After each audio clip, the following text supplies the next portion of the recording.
the average person today, he's got if he's got a mortgage, which he probably doesn't, because he has to rent, he can't afford a house. He's got that to pay. He's got his stupid student loans to pay, uh, which is his own fault. He's got car payment. Hmm. Probably doesn't even own his car. It used to be people would buy a car for cash, then they financed it for two, then for seven, then you never even own it. Then you lease the car. It's an immediate liability, not even a tiny asset. Credit card debt. So, uh, yeah, I think we're really riding for a fall. And that's with the stock market at an all-time high.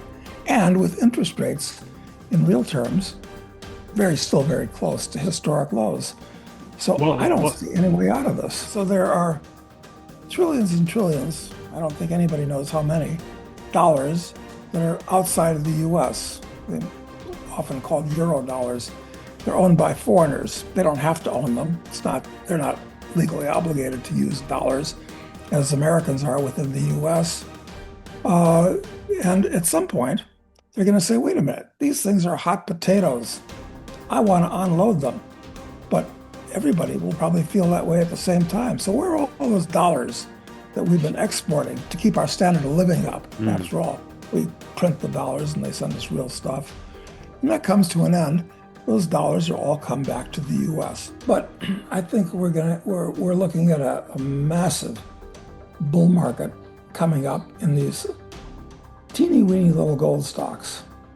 And I think you're going to see many of them go 10 to 1 or 50 or 100 to 1. Happened in the past, it'll happen again. So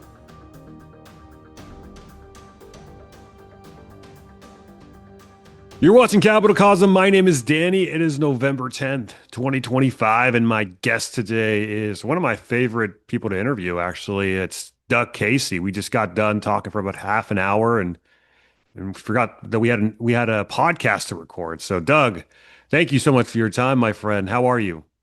well, I'm good and I am fine. And I'm here in Uruguay on the farm, and it's a beautiful, sunny spring day. So all's well in the world as I look out my window, but that's just looking out my window. If I tune into my screen, I don't think things are quite so well. One thing that kind of warmed the cockles of my heart this last week, though, was the fact that we passed another Guy Fawkes Day, Oh, November yes. 5th. Remember the 5th of November, treason, gunpowder, and plot. Uh, and I don't have the rest of the poem. A day that there is no reason the day should ever be forgot. And I'm a big fan of Guy Fawkes Day, although a lot of people see it in the wrong light. I think it was properly interpreted in that great movie V for Vendetta, however, which is Yeah. coming up again. I think not the movie, but the what in the movie was was celebrated. It's England is really going down the tubes, it seems. I don't know if you've read that. Somebody just sent me this the other day. There was a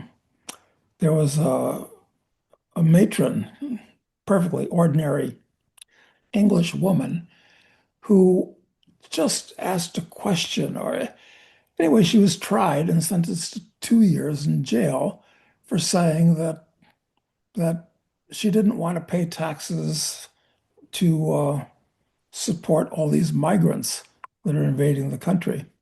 So, and this is happening thousands of times per year in England. It's a big deal. I'm convinced it's a big deal. Thousands of times, thousands of people are being prosecuted. And the same is true in Germany too.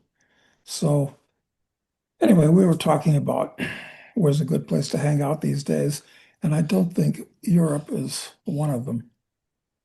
No, no, Europe is definitely not on the list. But then at the same time, what about the US and Canada? I mean, I mean, I would think that the US is slightly preferable or is preferable to Europe, but at the end of the day, you're just buying yourself a little bit more time. before things really become unwound. I mean, do you see that? Do you see it the same way? Yeah, I'm was quite, it's funny. The average commonsensical American just wants to live his own life and provide good things for himself and his family, not bother anybody else. At least that's the way I prefer to perceive him. Was getting pretty fed up with the conquest of the wokesters in recent years, and of course, this is what the Trump phenomenon is all about, because Trump, for all of his many faults, is a cultural conservative, and understandably, he'd prefer to see the U.S. be stable, prosperous, and look more like the 1950s, the era of Leave It to Beaver and Father Knows Best. Okay, that's very good, but the problem is that that's not the U.S. anymore. Uh, I'm a huge fan of America, since America is a unique concept, a unique thing in world history. It's the only country in the whole history of the world that was founded on the principles of free minds, free markets, free thought, sound money, capitalism, these things. And it's been washed away. And I'm It, afraid it, that America is no longer with us, yeah, frankly. and it's paramount. I mean, the success that early, like post World War II America saw, heading into Pax Americana and transitioning away from Pax Britannica. We're still living off of those great fortunes that we saw, since World War II, even in this degraded, dilapidated state. The fortunes that we were reaped back then were so gargantuan that it's still reverberating into today and helping us, still clamor on as the number one, beacon of whatever you want to call it, freedom, quality, well, not quality of life anymore, but economic prosperity. I mean, you go anywhere else on in the globe, you're not going to make as much money as you are going to do here in America. It's from an average income perspective. So, I mean, how much longer can this dwindling flame stay alight, given everything that's going on? Yeah, it's a good question because, okay, the numbers, and I don't trust the American government's numbers much more than I trust those of the Argentine government across the river here. But it's said that the U.S. government owes $37 trillion of debt to some people or some entities, and that doesn't count uh, insurance obligations like for the FDIC and numerous other insurance programs that could come out of the woodwork, and undisclosed liabilities and things like Social Security and Medicare and all that, which is debt. So this is a gigantic amount of living above your means. That's what debt is. I mean, if we went out and borrowed $1 million today, we could live very high off the hog for the next year. But when the time comes to pay it back, that artificially high standard of living uh, is going to get caught up with us with a very real drop in the standard of living plus interest. So, and I think that's where the U.S. is. We're consuming the capital that's been accumulated over many generations in the past, and even worse, mortgaging the future with debt. Well, the average person today, if he's got a mortgage, which he probably doesn't, because he has to rent, he can't afford a house. He's got that to pay. He's got his stupid student loans to pay, uh, which is his own fault. He's got car payment. Hmm. Probably doesn't even own his car. It used to be people would buy a car for cash, then they financed it for two, then for seven, then you never even own it. Then you lease the car. It's an immediate liability, not even a tiny asset. Credit card debt. So, uh, Yeah, I think we're really riding for a fall. And that's with the stock market at an all-time high. And with interest rates in real terms, still very close to historic lows. So I Well, don't well, see any way out of this. well, I mean, look, I mean, the fact that gold has doubled within the span of what, 3 years? Oh, less than I mean that, that is actually. an alarming sign in and of itself. I mean, isn't that one of the big signposts that there's something wrong with the system? Why would why would a pet rock? I mean, you look at ratios like gold versus the S&P or vice versa, and gold's up what 50% in the last year. The S&P's up 10, 15%. Why should a pet rock outperform the stock market? Like, isn't that a signpost in and of itself that there's something afoot here? Well, of course, gold is not a productive asset. It's money itself. Hmm. It's the only financial asset that's not simultaneously somebody else's liability. You don't have to count on other people's confidence or anything else. You simply own it. That's why it's called money. And I think it's a sign that confidence in the system is shaking and being washed away. Uh, I've always been a gold bull, and I don't believe I've ever sold an ounce of gold that I've ever bought. So I've got a lot. And I bought a lot of silver too, for somewhat different reasons. Silver's a secondary money, mainly a high-tech metal. But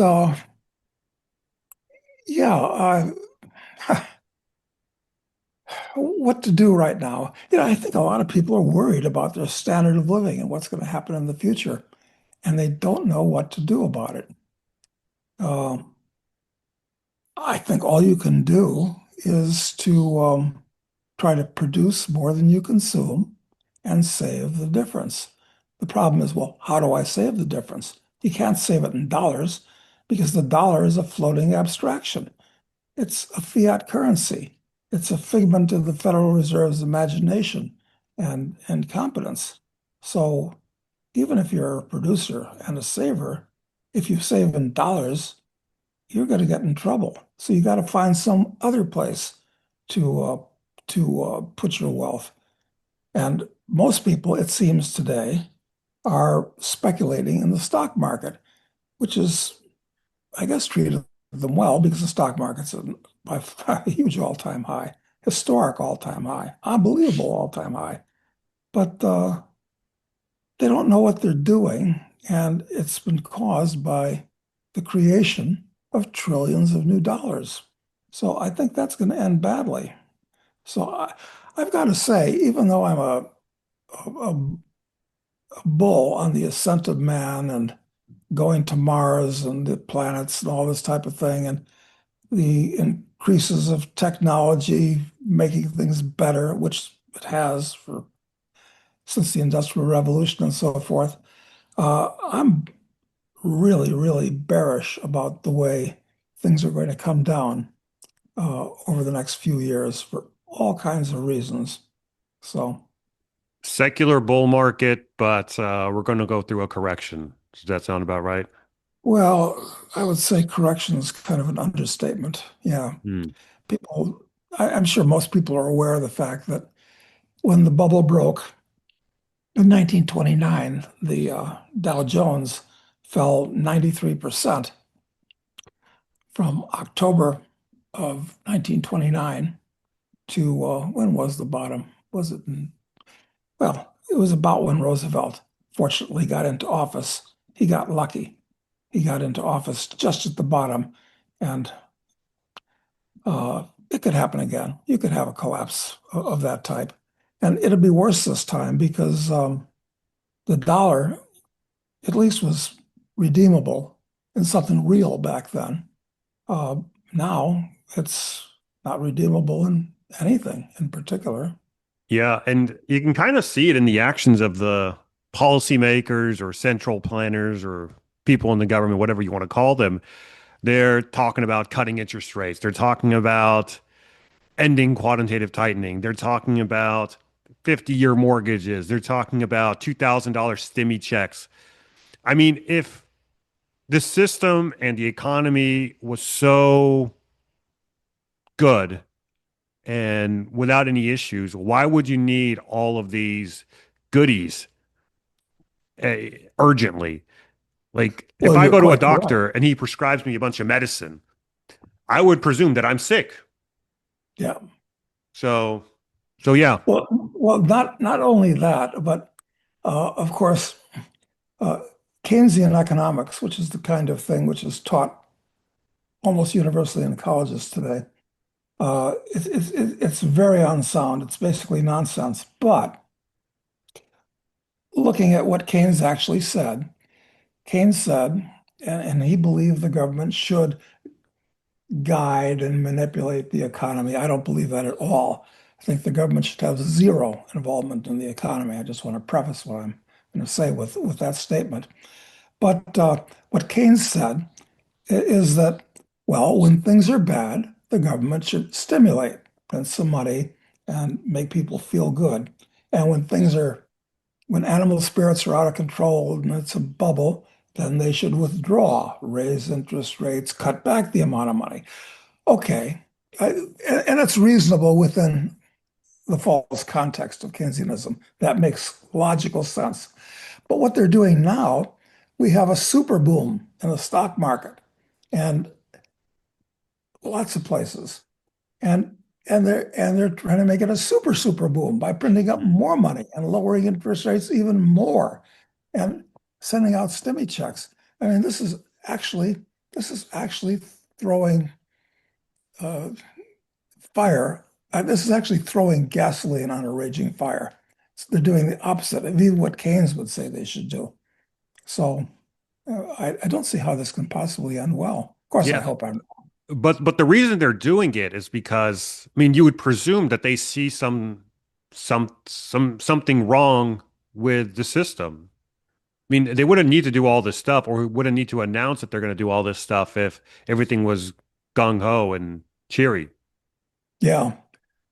Well, one of Trump's many problems is he doesn't have any understanding of economics at all. And he's such a powerful personality that all the people that are around him basically just do what they're told. So he thinks that money makes the mayor run, and he wants things to boom even more. Uh, this could end very badly. You know, we've only got Trump's only been in office for a year, and he's tried to do some things that are valuable and worthwhile. And I applaud some of the things that he's trying to do. But from an economic point of view, he's going to make a real gigantic hash of it, which, especially with the economy on the edge of a precipice, is really, really dangerous. Things like his tariffs, which he keeps insisting that the foreigners are paying for, they're not paying for it. Americans pay the taxes when these things are imported. Uh, it's creating tremendous distortions Mm. in what people can consume and produce, and it's it's one way to wreck the economy. It happened in 1929, and it seems to be happening right in front of us today. All right, quick break here because if you're buying gold or silver the normal way, you're probably overpaying by a lot. And that's because most retail dealers quietly tack on these huge markups, sometimes 10%, sometimes 20%, sometimes even 30%. And you don't even notice it. It's like paying $115 for a $100 bill. Doesn't make sense, right?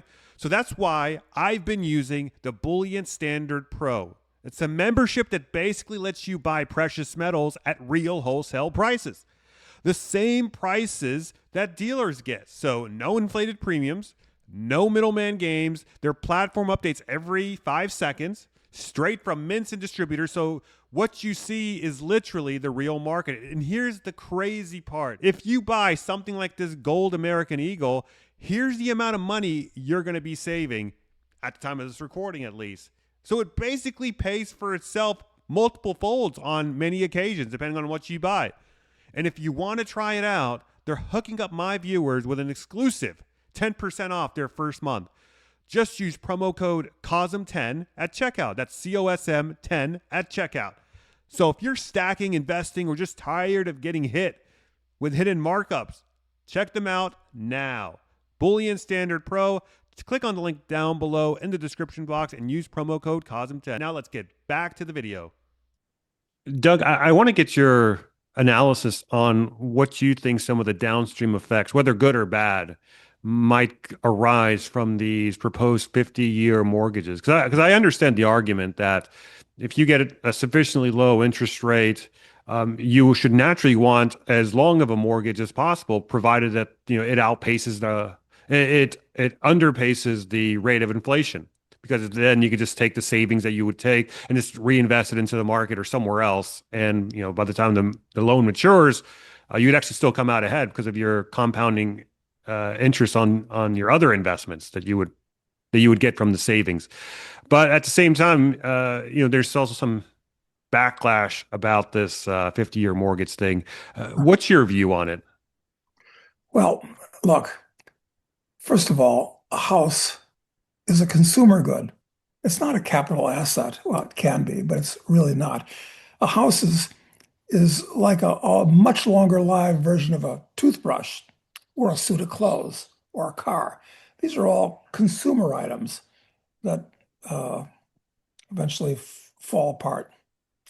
And you shouldn't borrow for consumption. And that's what a house basically is. Now, Mm. when mortgages first came into existence 100 years ago, more or less, it started out where you would you'd have to put 20% down and maybe you could get a 5-year mortgage. Okay. And now it's the money's, well, look, what am I trying to say? It's that I'll give you the price that you want if you give me the terms that I want. It's all financial manipulation and trying to disguise reality. Where once a person takes out a mortgage like that, uh, you cannot buy or you cannot sell a house unless the other person can get a mortgage. And it becomes kind of a dangerous daisy chain where you're stuck one place and you're leveraged. Insofar as a house is a financial asset, you are leveraged. It's like buying a house on with a mortgage is like buying a stock on margin. Okay, it amplifies your gains, but it also amplifies your losses. So I know this isn't the world we live in anymore, but the fact is that a house is just a place to live. It's not although it's become the biggest one by far, shouldn't become a vehicle for financial speculation. Uh, the whole world is so distorted because of the way the money system has been manipulated by the powers that be, that it's all got to be washed out, frankly. Isn't that where it's heading, though? Aren't we heading towards a new reserve currency eventually? Or is a dollar still so prevalent within the lifeblood of the economy that it might take longer than a lot of us anticipate? Because we talk a lot about the new BRICS, the proposed BRICS settlement currency that's going to be supposedly backed by gold and all this stuff, but who knows how close or far away all that other stuff is. But what's your take on this? Do you see the dollar still maintaining its hegemony for long, or yeah? Well, I don't see how the dollar can continue existing in its present form, uh, because it's it's the unsecured liability of a bankrupt government. The other governments in the world, the Chinese, the Russians, the Indians, all of them, they see what's going on. They see what's going on with the dollar. They don't want to use the dollar. They saw what happened to the Russians getting trapped in a dollar system, where their assets were arbitrarily confiscated. So that, of course, everybody in the world wants to get away from the dollar. And this is a problem because the major export of the US for the last 40 years hasn't been Boeings or soybeans or computers or any of that stuff. It's been dollars.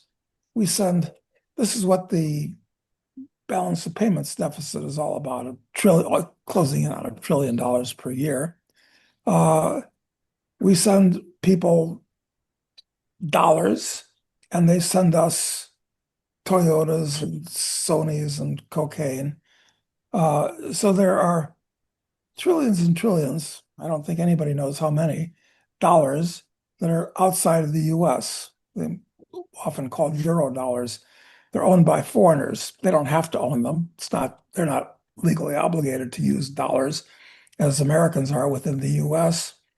Uh, and at some point, they're going to say, wait a minute, these things are hot potatoes. I want to unload them. But everybody will probably feel that way at the same time. So where are all those dollars that we've been exporting to keep our standard of living up? Mm. After all, we print the dollars and they send us real stuff. When that comes to an end, those dollars will all come back to the US. Many, many more dollars back in the US and title to real goods, stocks and land and companies and whatever, go to people that don't have US passports. So that's part of it too. But I wouldn't rely on the BRICS to have their own currency because these governments don't trust each other. Why should they? Uh, what's the only solution to this problem is to use real money as money. In other words, don't print up some currency, which is a government substitute for money. You just use money. You use gold. Use a tenth of a gram, perhaps, as the basic unit. And government shouldn't be in the money business. I mean, look, we can go deeper than that. I mean, we can talk about the nature of government, the state itself. I don't believe in the state. It serves no useful purpose. Why? Because there's two ways that humans can relate to each other. They can relate voluntarily or coercively. I prefer voluntarily. I think most sane people do. But the problem with the state is that it institutionalizes coercion. That's what the government is. It's not cooperation and friendly democracy. It's about coercion, people in control. So you want to limit coercion and force in society as much as possible. But unfortunately, the power of government has been growing and growing like a cancer, which it is, for the last 100 years. So this is something that's people have got to wash it out of their minds. They should think of themselves as sovereign individuals as opposed to subjects of some government, someplace using their currency and doing what they're told. So I'm a believer in free minds and free markets. But I understand that's a philosophical rant, but it's got nothing to do with the way the world works from day to day. Yeah, especially now, the way the headspace is with just people in general. The original intent of government's completely lost on people. And I mean, I really see the core functions of government as I see them, and I think you may agree with this as well, is just number one is just to adjudicate disputes. Number two, defend the borders of the country in question. And number three is to provide, some sort of law enforcement arm so that, people can't, catch criminals and things like that. And I think those are the three big core ones. I mean, anything else I, that you would I, put I in that agree. bucket? You hit on all three of them. It's it's that the government, being force, should do nothing but protect people in its bailiwick from force. Those three things. However, I would add that as important as those three things are, and the only three things the government should do, perhaps they're too important for the type of people that inevitably are drawn to government, busybodies and bad actors who like force. They're too important to be left to the government. I'd say that all three of those things, as shocking as this is for most people to hear, should be left to the private market. For instance, the court systems, instead of elected judges and appointed judges, which is a dog's breakfast, uh, the judicial system should use arbitration agencies, binding arbitration agencies, where agencies have to compete with each other based on the fairness, cheapness, speed of their decisions. That's a better way than the current court system. And the same would be true of the police. Instead of flatfoots that often are corrupt and put away the tools at 5 o'clock every day, I would rather have lots of mic hammers and I'm trying to think of a private detective that would have Mm, currents with younger people that are listening, as opposed to uh, people that are professional uh, entrepreneurs at crime solving. And of course, when it comes to the military and defending the borders, that's perhaps more complex. But the biggest danger to the average American today is not the U.S. military, which is about the only part of the government that people still have some respect for, I guess. Uh, the U.S. military is the biggest danger with hundreds. They say 800, but nobody knows. I don't think they even know bases around the world, uh, provoking the locals. And locals don't like foreign soldiers in their backyard. So that's a mess too. Um, anyway, I'm but an anarchist. I don't believe in government. so doesn't nature abhor a vacuum though? And power is as natural as it gets. I mean, I don't think we'll ever live in a world where power won't exist, where people don't strive for power. So if it's not exist, so if the halls of government are no longer available for the avenues of power, does that mean that, the people that crave power will seek it out in other avenues? And what other avenues might emerge to where, you have another iteration of Pareto's law where like the 20% ruled over the 80% or sorry, like the 1% rule over the 99%? Because there are people with these sociopathic tendencies that do want to control.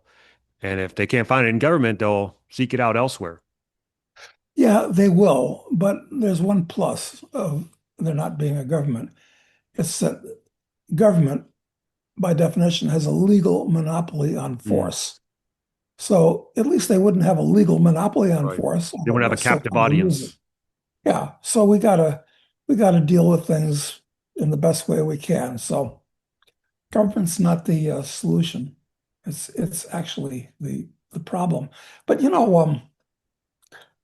it's interesting what's happening in the world today, talking about government and people's relations to it.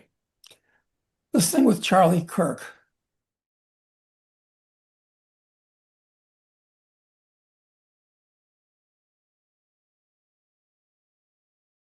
But yeah. Well, hey, Doug, before we wrap up here, I want to just close things out with, I know this is going to sound really uh, off balance of what, considering what we were just talking about, but just kind of get your sense on where you feel the gold and silver market's heading. Because I know we wanted to talk about that initially early on, so I wanted to get your take before we sign off here on the gold and silver market. Clearly it's a early warning indicator of something wrong with the economic system, and that in and of itself is implying that there's something wrong with the greater societal system as well. But what are you anticipating with gold and silver as we head forward? Looks like we have a big correction today to the upside. Looks like we kind of bottomed out the last few days, and gold currently trading at 4109, silver currently trading at Oh, 50.47. pretty So, good. Well, look, I continue to treat gold as a savings vehicle, which everybody should treat it that way. But more important to me is what's happening to the companies that mine it. Mining is a crappy business, and I won't go into all the reasons why that's true. But I can tell you this, that gold stocks right now are very underowned and very, very cheap. hmm, A producing gold mine has all-in sustaining costs industry-wide of about $1,500 an ounce. Gold at 4,000. It means the companies that are in production are coining money now, but nobody cares. Why? Lots of reasons I won't even go into. But I think we're looking at a massive bull market coming up in these teeny weeny little gold stocks. And I think you're going to see many of them go 10 to 1 or 50 or 100 to 1. Happened in the past, it'll happen again. So gold stocks and silver stocks and uranium stocks and copper stocks, but not as much as gold stocks. So that's it there. And no real predictions on whether the market in general is going to crash. It's greatly overpriced, but it doesn't mean it's going to crash. I'm just buying these gold stocks, and but the thing is, the thing is, Danny, it's that as important as it is to have a well-feathered nest at home, so you don't have to worry about that. Much more important than money is I gotta plug my book. I gotta Yeah. do it. This is this book is what a young man should do with the 4 years that most idiotically go off to college, bury themselves in debt, clutter their mind up with worthless and destructive garbage. People should read this book, which tells them, young men, exactly what they should do during that 4 year period of time. The idea being not to qualify yourself with a goofy piece of paper, which is worth increasingly nothing, called a diploma, but to qualify yourself as a Renaissance man so that you can do anything and go anywhere, be confident, competent, and dangerous in today's world, and able to adjust to anything. And this is the only book ever written, as far as I know, I think I'm accurate, that spells out exactly what you should do with that time and that money. So anybody who's a father or a grandfather, or for that matter, somebody that's in high school, should get this book and immediately make sure it's put into effect.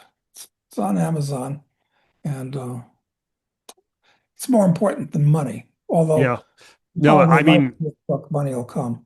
I have the book myself. I wouldn't say I'm a young man still, but it's something I feel like everyone should kind of have an idea of, because you may not be a young man, but you certainly may know someone who is, that you could offer the book as a form of guidance, whether it's your son or your nephew or your friend's son or something. But there's always someone that you can kind of offer this book as a gift. And Christmas is right around the corner, guys, so I'm sure it makes a great gift as well. So we'll have the link to that book down below, so highly suggest and encourage you guys to check it out. Doug, my friend, where can people find you if they want to see more of your work? Well, we have a great free blog, internationalman.com. Great articles every day. It's free. It's very good. And also, I do a podcast with Matt Smith, the co-author of this book, on YouTube called Doug Casey's Take. So we have a newsletter with specific recommendations, mostly these days on gold stocks, called Crisis Investing. And what else do we do around here? Oh, I have a series of novels that track our hero as he advances through seven unjustly besmirched and highly politically incorrect occupations, where he becomes first a speculator and gets involved in a bush war in Africa, and he becomes an international drug lord, and he becomes an assassin, and the next one is called terrorist. I've got a lot of views about terrorism as a method of warfare, very impolitically incorrect, of course. So you can get those on Amazon, those novels. They're actually quite good. So I guess that answers the question, Danny. All right, we'll have the links to all of those down below, so check them all out, guys. If you enjoyed this podcast, drop us a like and comment. Go, Doug, go in the comment section. If you agreed or disagreed with anything we talked about, let me know. I do, in fact, read the comments. So drop me your thoughts down below as well, and subscribe to the channel so you don't miss an episode. And by liking, subscribing, and commenting, and doing all the other YouTube stuff there is to do out there, you help in pushing this video and this channel in the algorithm. So it may not seem like much, but a little bit does go a long way in helping and supporting us. And if you'd like to take it a notch or a step further, then consider becoming a paid member. to my Substack at capitalcosm.substack.com to get access to all my stuff early, ad-free, and uncensored. So with all that said, I will catch you guys later. Thanks for watching.